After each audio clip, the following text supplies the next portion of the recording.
सत्संगत जी, प्रेम और सत्कार से कहना जी, धन निरंकार जी। सत्संगत जी, दास विनती कर रहा है, मुझसे कोई त्रुटि हो जाए तो क्षमा कीजिएगा सत्संगत जी। सत्संगत जी, वीडियो को अंत तक देखिएगा क्योंकि इस वीडियो के माध्यम से मैं आपको बताऊंगा ऐसे कौन से पाप हैं जो कि नहीं करते हैं, कौन कौन से गलती है जो कि हम सिंदूर से ही कर लेते हैं अपना। जानेंगे हर एक बात को, कितने बार सिंदूर लगाते हैं, कैसे करते हैं। सत्संगत जी, वीडियो को पूरा अंत तक देखिएगा क्योंकि आधा अधूरा ज्ञान किसी काम का नहीं होता। यहाँ पर एक विस्तार रूप से भावपूर्ण कहानी है जो कि भक्ति और सिंदूर के महत्व को गहराई से समझाती है। इस कहानी में यह समझेंगे सभी बातें सिंदूर से लेकर के पारंपरिक प्रतीक नहीं बल्कि गहरे आध्यात्मिक से जुड़ा हर वो बातें जो कि सिंदूर से होता है। एक कहानी के माध्यम से समझेंगे सत्संगत जी। प्राचीन भारत में एक सुंदर गांव में आदित्यपुर नामक से गांव में समृद्ध राज्य था। वहां के राजा का नाम पृथ्वीसेन था और उनकी रानी का नाम सुलोचना था। राजा पृथ्वीसेन अपने राज्य के प्रति अत्यंत समर्पित और प्रजा को देखभाल में तत्पर थे, जबकि रानी सुलोचना साध्वी, धार्मिक और अनंत सरल स्वभाव की महिला थी। उनके प्रेम और संपूर्ण की मिसाल पूरे राज्य में दिया जाता था। रानी सुलोचना हर सुबह अपनी मांग में सिंदूर लगाकर भगवान शिव की पूजा करती थी। उनकी मांग का सिंदूर उनके पति के प्रति प्रेम, समर्पण और भगवान के प्रति श्रद्धा का प्रतीक था। सिंदूर को केवल एक सुहाग चिन्ह के रूप में नहीं बल्कि अपने आत्मिक विश्वास के प्रतीक के रूप में भी मानती थी। उन्होंने अपने मन में यह निश्चय कर रखा था कि वह अपने पति के अपना सर्वज्ञ अर्पण करेगी और अपने पत्नी की लंबी आयु के लिए प्रतिदिन सिंदूर धारण करेगी। एक दिन राज्य के सीमा पर एक शत्रु आक्रमण का समाचार आया। राजा पृथ्वीसेन को युद्ध के लिए कुछ करना पड़ा। युद्ध कठिन और लंबा था और शत्रु सेना के पास बड़े बड़े युद्ध कौशल और संसाधन थे। राजा का मनोबल ऊंचा था, परंतु समय के साथ परिस्थिति बदलने लगी और राजा की परिस्थिति कमज़ोर होने लगी। उनके लिए जीत की संभावना कम होती जा रही थी। इस बीच रानी सुलोचना अपने महल में हर दिन भगवान के मंदिर में जाती और अपने पति की सुरक्षा के लिए प्रार्थना करती। उन्होंने संकल्प लिया कि जब तक राजा युद्ध से कुशल वापस नहीं लौटेंगे तब तक वे अन्न का त्याग करेगी और प्रतिदिन शिव की आराधना करेगी। उन्होंने अपनी मांग में सिंदूर भी लगाना बंद कर दिया क्योंकि उनका विश्वास था कि उनके पति की लंबी आयु का प्रतीक ही उनका सुहाग है। रानी सुलोचना का कठिन तप और सिंदूर का महात्म्य भी रानी का यह निर्णय था कि कठोर तप पूरे राज्य में चर्चा का विषय बन गया।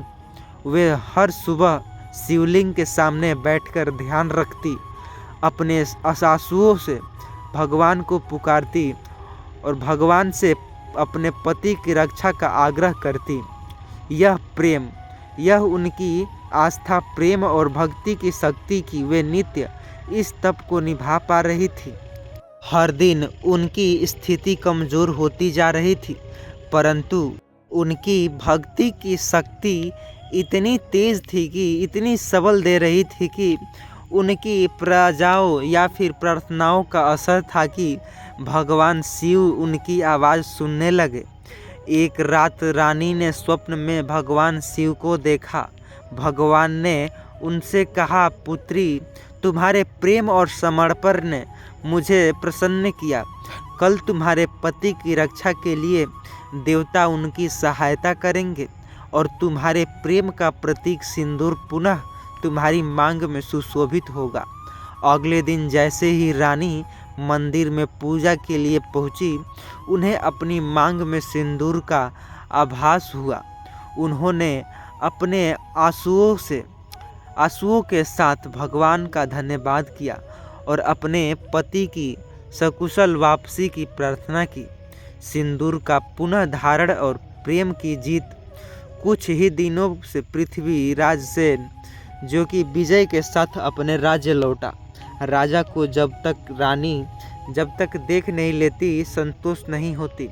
रानी के तप और त्याग के बारे में पता चला तो वे अत्यंत भावुक हो गए। उन्होंने कहा, रानी, तुम्हारी भक्ति और प्रेम ने ही मुझे विजयी दिलाई है। तुम्हारे द्वारा धारण किया हुआ सिंदूर ही मेरी शक्ति का प्रतीक है। मुझे गर्व है कि तुम्हारे जैसी पत्नी मिली है। रानी सुलोचना ने फिर से अपनी मांग में सिंदूर लगाया और उस दिन से वह प्रतिदिन इस सिंदूर को अपने पति की लंबी आयु और अपने प्रेम की प्रतीक के रूप में धारण करती रही।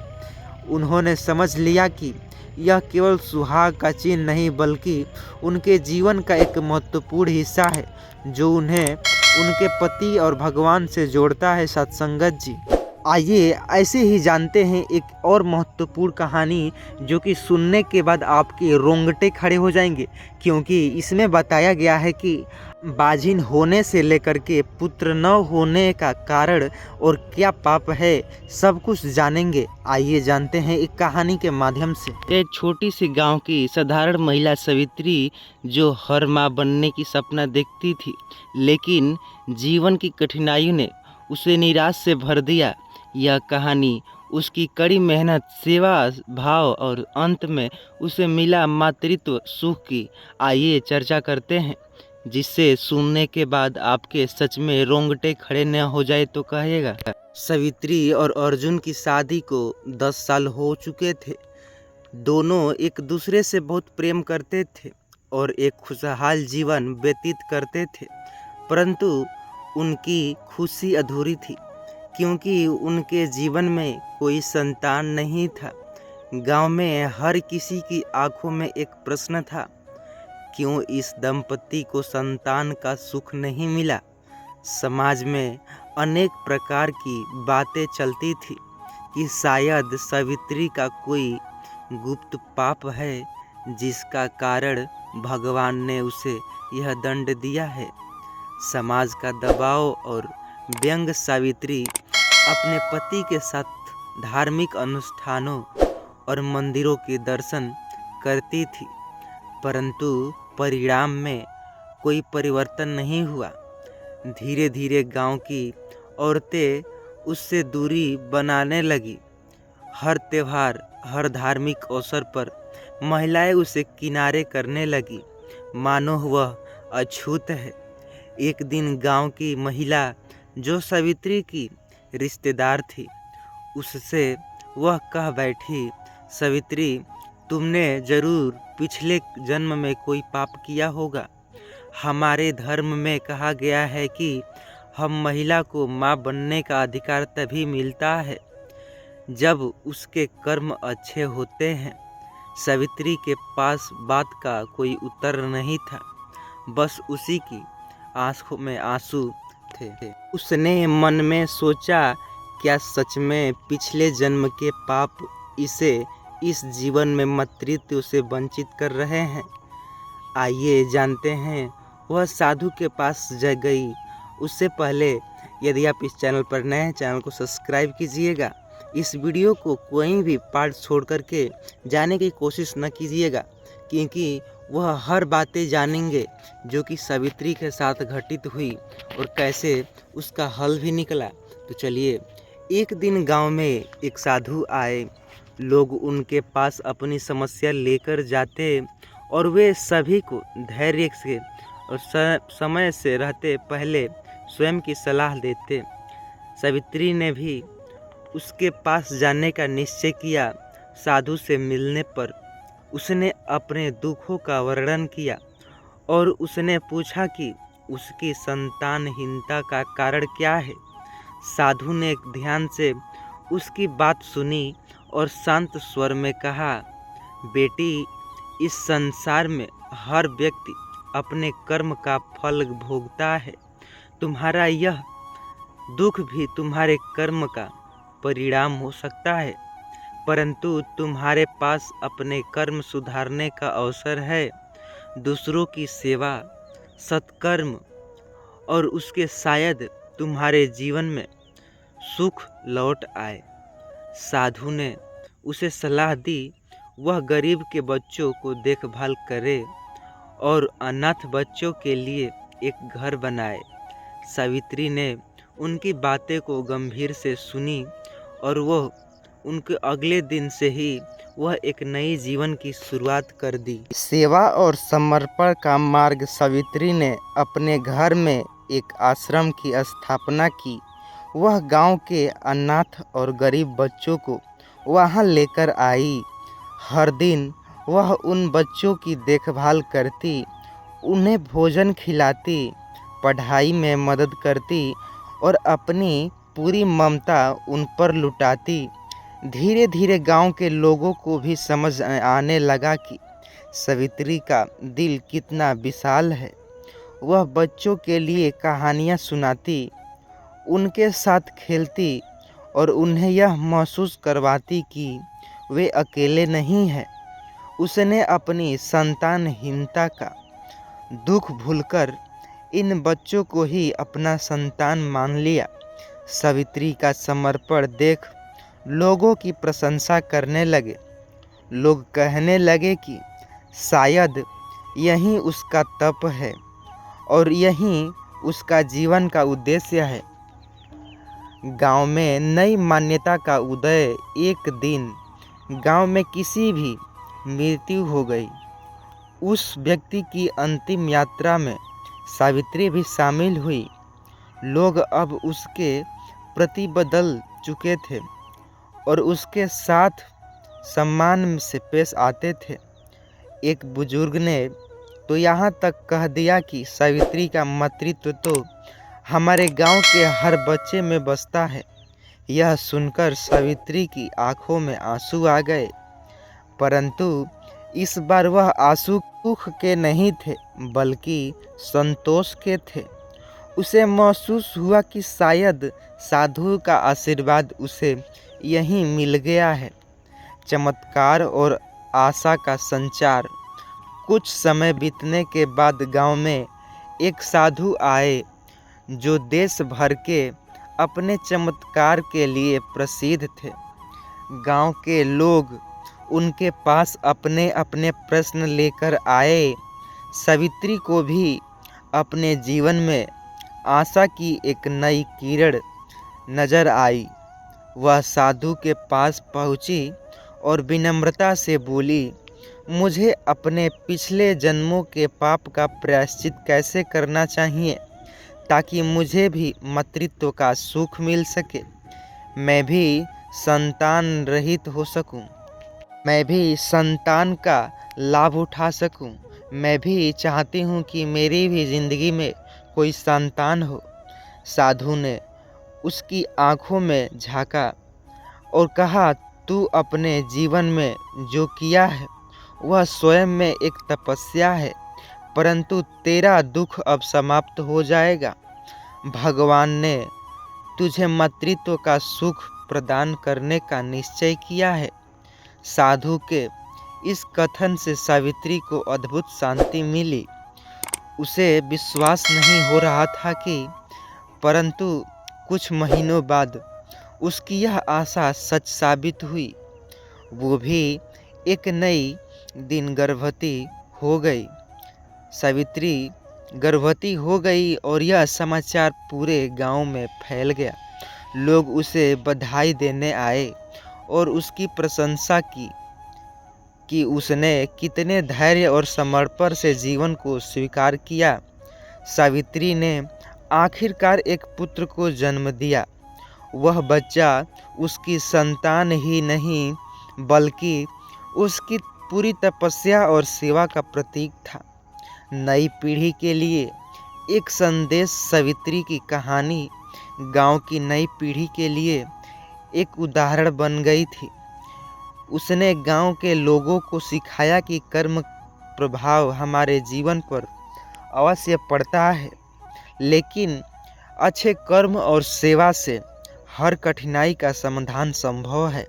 सावित्री को अब गांव के लोग माँ सावित्री कहकर पुकारते थे और गांव के हर बच्चे के लिए वह आदर्श बन गई थी। सत्संगत जी, इस कहानी से यह सीख मिलती है कि हमें यह संदेश मिलता है कि जीवन में कठिनाइयाँ आती हैं, परंतु सच्ची भक्ति और सेवा से दूर की जा सकती है। कर्म ही हर व्यक्ति का सबसे बड़ा बल है और इसी बल से वह अपने जीवन को सार्थक बना सकती है।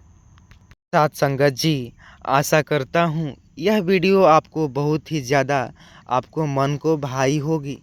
क्या सच में आपने भी सुना होगा किसी स्त्री के न संतान होने से उसके हर एक रिश्तेदार, जो कि यहाँ तक कि उसके सासू माँ से लेकर के गांव के पड़ोसी तक उसे ताना मारते थे कि नीबाजिन है ये, इसका तो कोई काम नहीं, इसे तो वापस इसके ससुराल भेज देने चाहिए। अक्सर ऐसे ऐसे प्रश्न तो आपने सुना ही होगा कि लोग कहते हैं, लेकिन क्या इन कारण से ही उसका जीवन, जो कि आपने सावित्री की कहानी सुनी, उसके कैसे उसके जीवन में बदलाव आए, वो भी एक जन्मदी बच्चे को।